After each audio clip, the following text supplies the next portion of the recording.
I'm the Deputy Minister of Health from Zimbabwe. I'm sorry, I was really caught. I was still listening to the good story there, but let me just put it back into action again. Thank you very much. Representative of the World Health Organization, the Group Chairperson for SADC, Regional Optics, and Dr. Sampa, Managing Director of Orthotists South Africa, Stephen.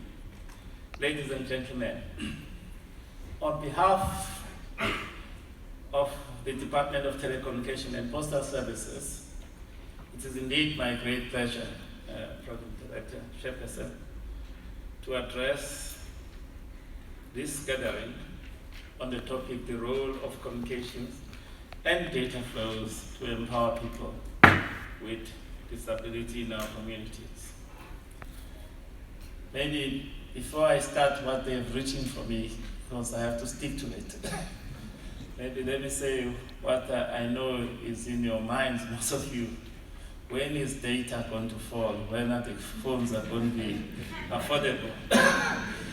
Yes, we'll try and address that. It is important to note from our perspective that people living with disabilities have the same rights, same ambitions, same aspirations, and developmental needs like everyone. But they face enormous barriers in terms of access.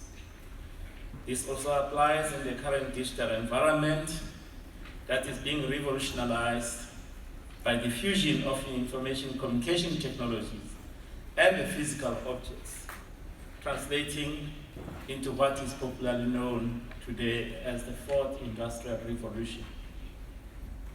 As a nation, we come from a painful colonial apartheid past that has left huge disparities based on gender, race, and class, resulting in vulnerable groups such as blacks, women, youth, rural, and people with disabilities. We must eliminate both the colonial and emerging digital divides. Information communication technologies and the internet in particular are the greatest equalizers and all-purpose enabler for people, including those with disabilities. For instance, for physically impaired individuals, the internet is the legs that take them to all parts of the world. For those with visual impairment, it is the eyes that enable them to see what is happening around the world. For those with hearing impairment, they are the ears that enable them to hear, participate in, and harness the full benefits of the internet, including the remote participation in a range of activities such as education, employment, economic and other government services, and consumer activities. Persons with disabilities face as many different barriers as their different types and degrees of disability. For example, with people with a visual impairment who use now in this modern gadget screen reading software may be confronted with other additional challenges, such as websites that have confusing navigation systems, or that lack description of images, while those with a hearing impairment may not be able to participate in online conferencing because it lacks captioning. Through removing some of these barriers, persons with disability will be better able to use and contribute to the richness of the internet by participating independently in the communities of their choice. With ICTs increasingly being integrated in every aspect of modern life, these ubiquitous technologies have become a positive force of transformation and a crucial element of any personal development or empowerment. ICTs are already providing access to key public services with widespread implications in social progress and economic growth, aimed at eradicating poverty, inequality, and promoting inclusive society and sustainable development.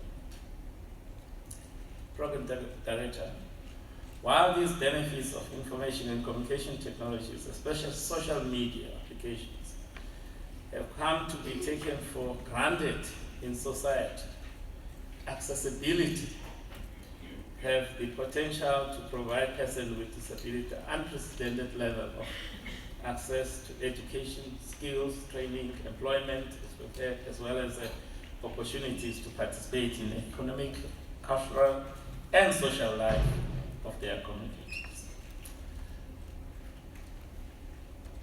I'm not going to define what we see as what we mean by this accessibility, because all of you know. But it must also include design principles that make products and services usable by a wide section of population. It must mean being able to use products or services as effectively as any person without disability. Which services, which allows us with some application to participate in a range of activities such as tertiary education and so on. While website can provide visual, audio, text output on demand and offer multimedia input opportunities to the user, making traditional unifunctional radio and traditional television broadcasting technologies increasingly irrelevant. For persons with disability, these multifunctional platforms or online environments help streamline services and move the status quo away from dependence on single functionality, cost-prohibitive, and often accessible devices. In fact, websites and web applications have a greater impact in improving persons with disability in current phase. The advent of the mobile phones, I think they've also, particularly smartphones, but where I come from, we're still using the old phones. Smartphones are still very expensive for us, I think, where I come from. But these mobile phones, particularly the smartphones, they bring a lot of possibility because of their mobility, because they are a computer, because of their interactiveness. And that's why we are also pushing that these devices' cost must come down. That's why today we say we must start manufacturing these things here. And even the people who are marginalized, the disabled, the youth, can manufacture these products in South Africa because we do have the capability and skills to do so. Yes, of course, at Mabin, where I come from, we still rely on voice and texts because we're using the old phones, but they do provide some access in case of emergencies that we can also get help, even in those. We're not advocating that we should throw them away before we get these more enabled smartphones. Oh, I think that looks like my phone is getting somebody there. I really apologize. I really apologize. It's supposed to be off or silent, but I was coming here much earlier just to digress a bit. I was just about to land here in the conference at 8. They said my PA said I'm too early, so I have to revert back to my office and wait in a very cold office until they said, okay, you can come. So that's why it's odd. So the essence then is that there are more sophisticated smartphones which are coming. There are more, their prices are coming down, and they're going to mean quite a lot to us, particularly the rural people, in terms of video application and other sign language applications which are coming with all these phones. And even the language, I was teasing Google just in Durban 2 days ago. I met them a 2 years ago, and they were saying, we are so bad in giving access to internet. It's only in English. And the biggest language in South Africa is Zulu. Can you just translate this thing, make translation to be effective in Zulu? Because the then translation was so bad. If you try and translate the English text into Zulu, it was so terrible that people were just losing interest in accessing internet. So the language is quite a barrier, even accessing in the internet itself. But today, the translation applications, there are so many and they are very effective and they are much, much closer to accessible in our own languages. So that's all about the mobile phone. I briefly introduced this thing called Fourth Industrial Revolution. I really didn't know because it arose about 2-3 years ago in Davos. And I've taken keen interest. When there were delegations to Davos, they used to leave me behind. But because of this importance of this thing now, they take me all the time. Because it's about this fusion of the ICTs and the physical world, which offers a lot of disruptions. But some of these disruptions are very positive disruptions. And they offer a lot of possibility, in my view, for people living with disability. The microchip, the robots now can make tea for you. And some of them, they can make bed for you, for those who are lazy. So that's the advantage of the artificial intelligence. The 3D printing itself, it offers a huge possibility of making more accurate assisted device for the people with disability, which fits a person perfectly.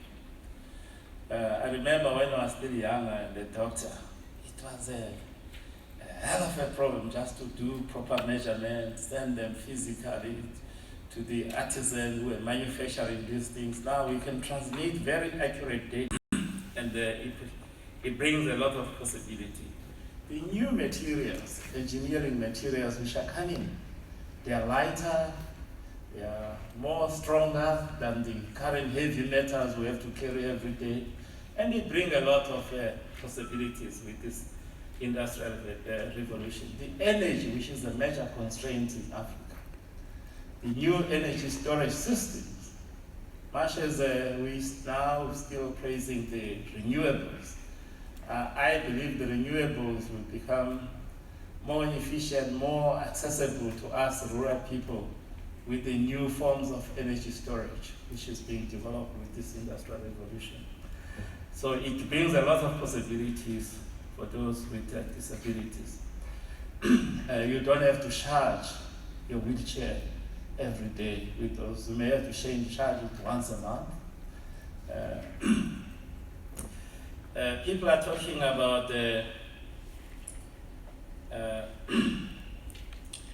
autonomous vehicles. Yes, they are coming. They'll be here by 2021. They'll be widely available. Probably they'll be cheaper because those in Europe, they should have started buying them in mass. But they offer a lot of possibility because they and where to park. But more importantly, I know there's people from road accident funding that those vehicles, they are unlikely to cause accidents.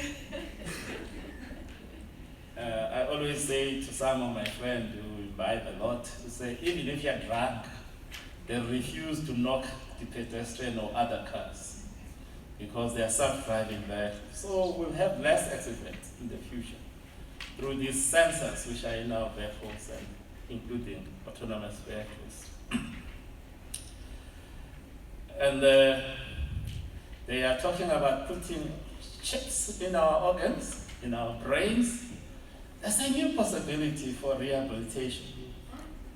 And I was just reading an article just recently about what they call optogenetics, because there may be doctors here. I was really interested in this technology, optogenetics, because if you can just use these new technologies to make the blind people see, even if they see black and white at the moment, but it offers a great opportunity for the future. All in good. Are we going to afford these things? And when are they going to come to us, the marginalized and those living with disability? That's a quick question. I'd like also to say the ANC government has been quite instrumental in developing the international treaty itself. It started a few years ago with a declaration, to say resolution 56-168 of the United Nations, which established working groups. As SADC, we were participating actively in that working group, which ensured the adoption and eventually the ascension of this thing by 2007, the convention. To us in this sector, we are guided by the two sections of this convention. One which talks about the issue of the freedom of expression and access to ICT. That's quite critical.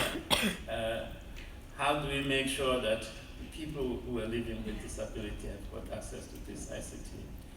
We have had several work streams after the adoption. We had the white paper, then we have all our policies and in government now, they encompass, after the white paper on disability, they encompasses that we should incorporate that also people living with disability are catered for and are beneficiaries of our policies.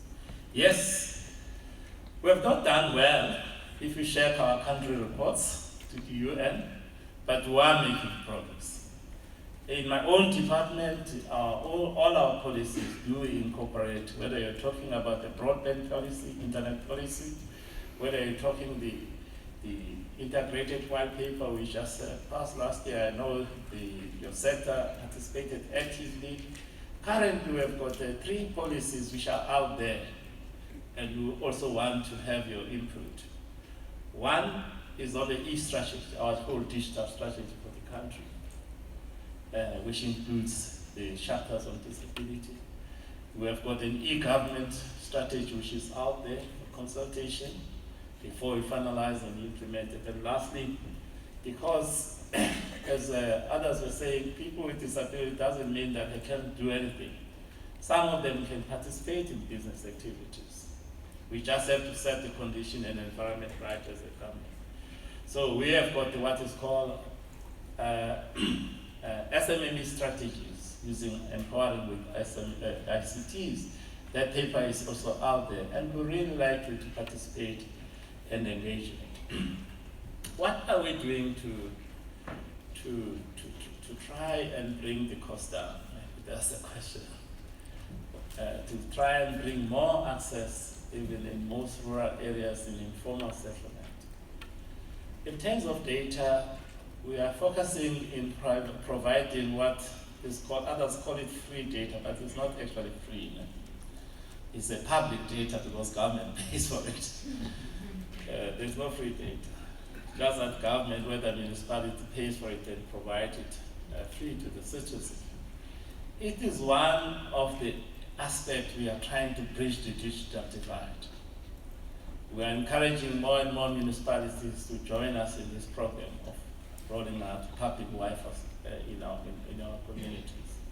But we are also working to look at the regulations to make sure that the operators themselves, they don't extract enormous rents, but we are also assisting the operators through putting measures like what we call rapid deployment policy, which help them, because most of their costs go in putting their infrastructure.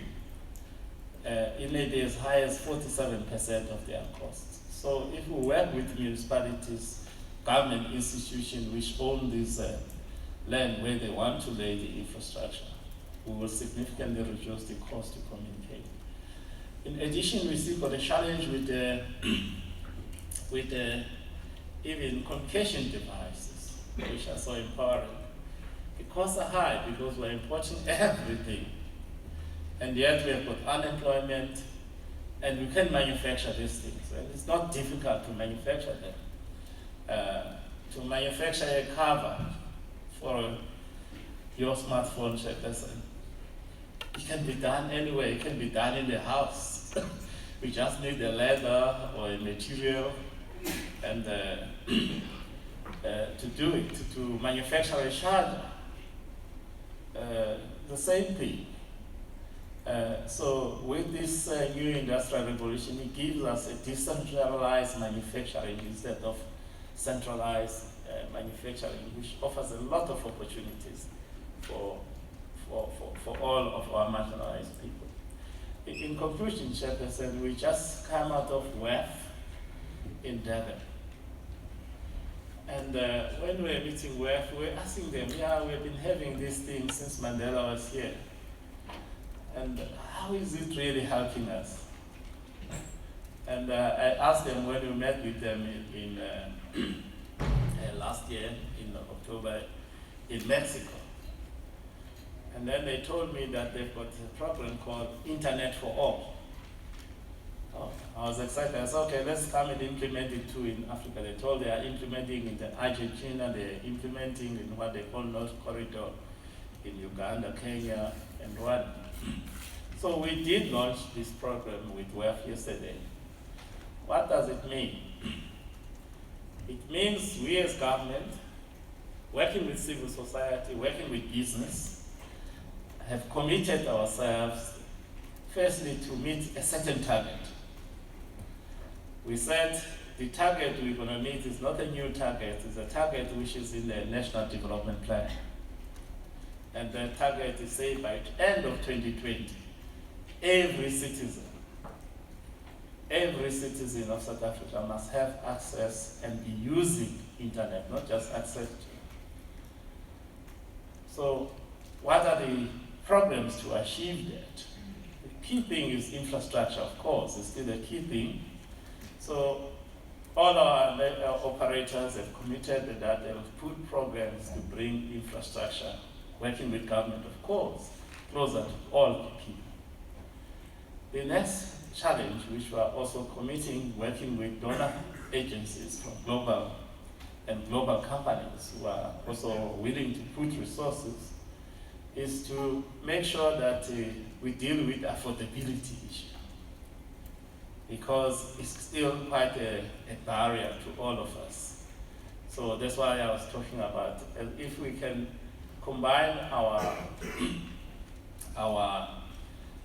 economies as SADC or as Africa, we've got a bigger market. But if you look at South Africa, we're a small country of 56 million people.